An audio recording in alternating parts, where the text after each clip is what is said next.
Ne more biti skupnost etična, ne moramo uveljavljati moralnih vrednot, če sami kot posamezniki tega v sebi ne živimo in če nismo etični ljudje.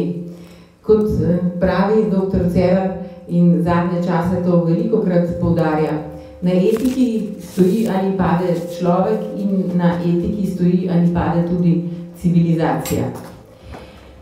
Torej, etos je ključnega pomena za to, kar se godi in kar se še bo.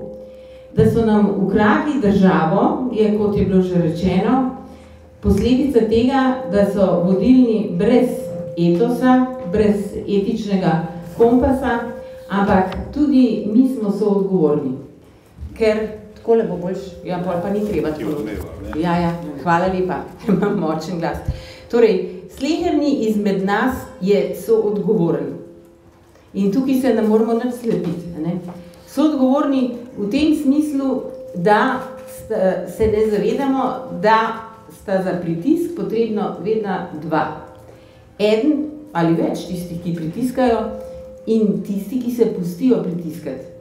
Če bi bili bolj suvereni, bolj samozavestni, bolj pogumni, da bi se sproti upirali in rekli ne dovolimo, potem do tega stanja ne bi prišli. Ampak naše kolektivno nezavedno še ni toliko razvito, še ne živimo demokracije 200 let kot kje druge, da bi zmogli ta državljanski pogum.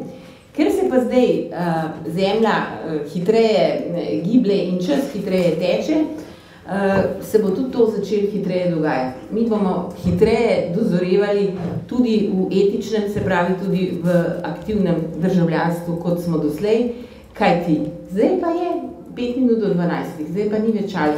In to vsak od nas, ki tukaj stoji ali sedi, globoko v sebi zares čuti in občuti. Zato smo se pripravljeni angažirati in nekateri med vami tudi morda prvič v življenju, ker vemo, da je to zdaj nujno. In to nam narekuje naša vest.